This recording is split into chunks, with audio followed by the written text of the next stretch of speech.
জামাত ইসলামের রাজনীতির ধরন পাল্টে দিল ডাকসু শিবির।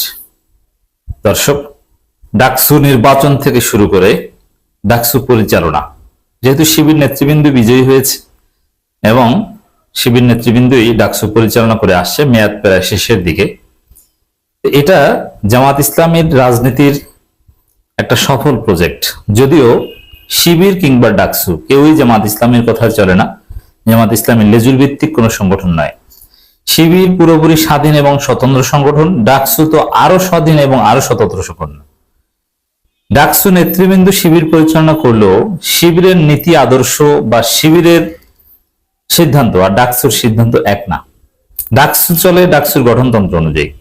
তা সত্ত্বেও এটার মাধ্যমে জামাত একটা এক্সপেরিমেন্ট করতে পেরেছে বলে আমার কাছে মনে হয়েছে এবং জামাত ইসলামের রাজনীতিতে অলরেডি যে বড় ধরনের পরিবর্তন ডাকসু নির্বাচনকে কেন্দ্র করে বা ডাকসু নির্বাচন এবং ডাকসু পরিচালনার সফল প্রজেক্টের মধ্য দিয়ে এটাকে একটা প্যারাডাইম শিফটও বলা যায়। দর্শক, ডাকসু ভিপি সাদিক ক্যামের একটা বক্তব্যকে কেন্দ্র করে আমার এই আলোচনা। নারী হলে প্রচলিত সান্ধ্য আইন শিথিলের দাবি ডাকসুর। এখন ঢাকা বিশ্ববিদ্যালয়ের নারী হলগুলোতে সারা রাত বা 24 ঘন্টা নারীদের চলাফেরার সুযোগ থাকা উচিত কি অনুচিত, এই বিতর্কে আমি যাচ্ছি না। এটার পক্ষে বিপক্ষে নানান কথাবার্তা বলা হচ্ছে। আবার নারীদের জন্য আলাদা ফিমেল জোন, সেফ জোন তৈরি করা, টিএসসি ক্যাফেটেরিয়ায় আরো বিভিন্ন জায়গায় নারীদের জন্য একটা সেফ জোন ঢাকা বিশ্ববিদ্যালয়ে গড়ে উঠেছে। বিশেষ করে যারা পর্দানশীল নারী, একসময় ঢাকা বিশ্ববিদ্যালয়ে ঠিকভাবে পর্দাই করা যেত না, বরং যারা পর্দা করতো তাদেরকে হেনস্থার মুখোমুখি হতে হতো, তাদেরকে হয়রানির শিকার হতে হতো। অনেক ক্ষেত্রে টিচাররা ক্লাস থেকে বের করে দিতেন, অনেক ক্ষেত্রে তাদের নাম্বার কমিয়ে দিতেন, মুখ খুলতে বাধ্য করতেন। এরকম তাদের ধর্মীয় অধিকারকে লঙ্ঘন করা হয়েছে।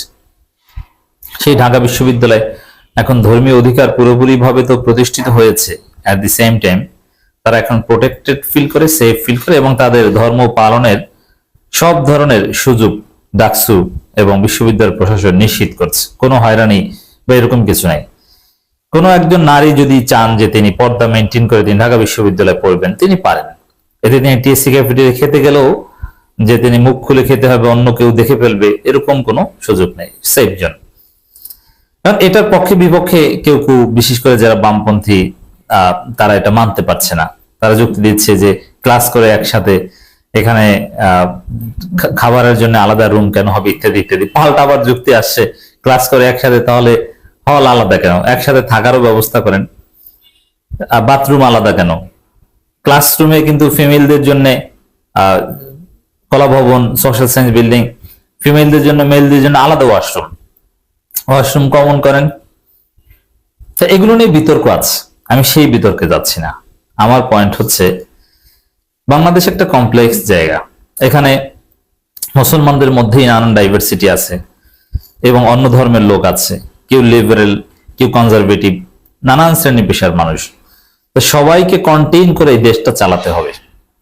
আপনি তো কোনো একটা জনগোষ্ঠীর উপর কারো মতাদর্শ চাপিয়ে দিতে পারবেন না, এটা সম্ভব না। আপনি এই রিয়ালিটিতে মোরাল পুলিশিং করতে পারবেন না, আপনি করতেই পারবেন না।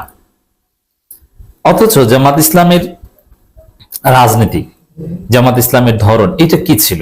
একটু পিছনের দিকে যান, কল্পনা করেন।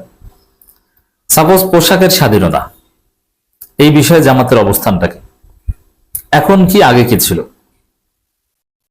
মোরাল পুলিশিং, এই বিষয়ে জামাতের অবস্থান আগে কি ছিল, এখন কি? এর উত্তর হচ্ছে যে পোশাকের স্বাধীনতা মানে শালীন পোশাক পরতে হবে, এটাই জামাতের রাজনীতি। শালীন পোশাকের জন্য জামাতের নেতৃবৃন্দ ওয়াজ করতেন, জামাতের শিক্ষক যারা, জামাতের লোকন, তারা ক্লাসে নসিহত করতেন আমাদের শালীন পোশাক পরতে হবে, পর্দা করতে হবে। শালীন পোশাক মানে এখানে পর্দা। নিজের স্ত্রী সন্তান থেকে শুরু করে সবাইকে এই বিষয়ে আহ্বান জানানো, এটা জামাতের একটা মৌলিক বিষয় ছিল। এবং যে কোনো অন্যায়, যেমন যাত্রাপালা, পুতুল নাচ, অশ্লীলতা বলতে আমরা যা বুঝি বা সমাজে দেখি, এগুলোর বিরুদ্ধে জামাত ইসলামের লোকজন একটা জোরালো অবস্থান অতীতে ছিল। বরং গ্রামে গঞ্জে বিভিন্ন প্রাচীন মেলার নামে যাত্রাপালা, পুতুল নাচ ইত্যাদি ইত্যাদি, তো এইগুলো, এই কেন্দ্রিক যে অশ্লীলতা, এগুলো বাংলাদেশের বিভিন্ন প্রান্তে জামাত ইসলামের লোকজনেই এলাকাবাসীকে নিয়ে এগুলো ধ্বংস করেছে। আমি নিজে দেখেছি একটা 44 বছরের মেলা, সেটা জামাতের লোকজন, অন্যান্য ইসলামপন্থী বা সবাইকে সাথে নিয়ে নেতৃত্বে জামাতের লোকজন ছিল, সেই মেলা বন্ধ করেছে। তারপরে সেখানে যাত্রা বলা হতো, সেটা বন্ধ করেছে। এখন সেখানে ওয়াজ হয়, 7 দিন ব্যাপী ওয়াজ মাহফিল। দর্শক, এটা ছিল জামাতের রাজনীতির দাওয়াতি অন্যতম কাজ। শালীন পোশাকের জন্য তারা ওয়াজ করবেন, বলবেন। অনেক ক্ষেত্রে moral policing was part of Jamaat Islami politics, believe it or not. শিবির এক সময় করতো, রাজশাহী বিশ্ববিদ্যালয় শিবির মোরাল পুলিশিং করতো, কেউ স্বীকার করতে পারবে না। কিন্তু সেই জামাত, সেই শিবির যুগের বাস্তবতায় তাদের দাওয়াতি স্ট্র্যাটেজি, দাওয়াতি মানহাজ পরিবর্তন করেছে, যার ফলে রাজনীতিতে একটা পরিবর্তন এসেছে। এখানে নারীদের অধিকার, বিভিন্ন শ্রেণী পেশা, বিভিন্ন মতাদর্শের নারীদেরকে অ্যাকোমোডেট করে ধর্মপ্রাণ, ধর্মভীরু, জাস্ট নামকাওস্ত ধর্ম পরিচয় ধারণকারী অথবা ধর্ম বিরোধী, স্বেচ্ছাচারী, মানে নিজে যা ইচ্ছা তা করবে, কোথায় কি নিয়ম এটা দেখবে না, আমার ব্যক্তি স্বাধীনতা, পার্সোনালিজম, এরকম নানান মতবাদে বিশ্বাসী সবাইকে কন্টেইন করে কিভাবে সফলভাবে, সুন্দরভাবে, বরং শালীনতার সাথেই পরিচালনা করা যায়, সামনে আগানো যায়, রাজনীতি করা যায়, এই মডেলটা ডাকসু সেট করেছে। দেখেন, এই যে ঢাকা বিশ্ববিদ্যালয়ের ছেলেরা, ডাকসুর ছেলেরা, তারা নারীদের পোশাকের স্বাধীনতার পক্ষে, মোরাল পুলিশিং এর বিপক্ষে। যে ঠিক আছে, এটা পোশাক, এটা যার যার চয়েস, এটা আমি জোর করে তার উপর চাপিয়ে দিতে পারি না, এবং তার পোশাক নিয়ে আমি কটূক্তি করতে পারি না। যে কেউ যদি কটূক্তি করে, বরং শিবির তার বিরুদ্ধে প্রতিবাদ করে, শিবিরের ছেলেরা। অ্যাট দি সেম টাইম শিবির দাওয়াতি কাজও করে, যে না, শালীনতার পক্ষে তাদের যে অবস্থান, এ বিষয়ে কিন্তু কম্প্রোমাইজ নেই। তারা এটাও বলে, এটাও প্রচারণা চালায়, এবং নারীদেরকে পর্দা করতে হবে। নারী শিবির বা ছাত্রী সংস্থা, তারা এই বিষয়ে নিয়মিত দাওয়াতি কাজ করে, এবং তারা খাস পর্দা করে, শিবিরের ছেলেরাও পর্দা করে। সোশ্যাল ডাইভার্সিটি, এটাকে রিয়ালিটি হিসেবে নিয়ে এই বাস্তবতার মধ্যে কিভাবে দাওয়াতি কাজ করা যায়, দিনী কাজ করা যায়, ইসলামী আন্দোলন, একামতে দিনের কাজ করা যায়, এবং এই ডাইভার্সিটি মাথায় রেখে কিভাবে সফল হওয়া যায় পলিটিক্যালি, এটা ডাকসু আদায় করেছে। ডাকসু নির্বাচনে শিবির এটা প্রমাণ করেছে।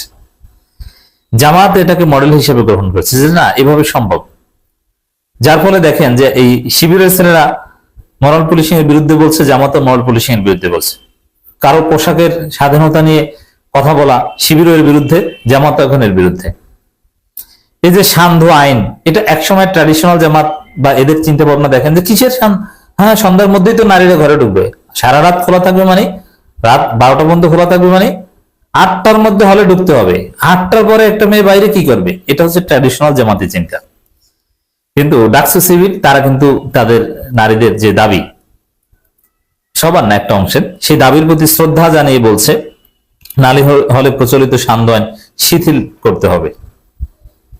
তো কিভাবে পরিস্থিতির সাথে খাপ খাওয়িয়েও শালীনতা বা অন্যান্য, যেমন এখন একজন নারী বাইরে থাকবে, সে সেফ ফিল করবে, সে প্রয়োজনে বাইরে যেতে পারে, তার টিউশনি করার প্রয়োজন হতে পারে, আরো নানান কিছু, এবং হয় এই সব কিছু বিবেচনায় নিয়ে একটা পারফেক্ট মডেল, এবং এর সেফ এবং ইসলাম বিরোধী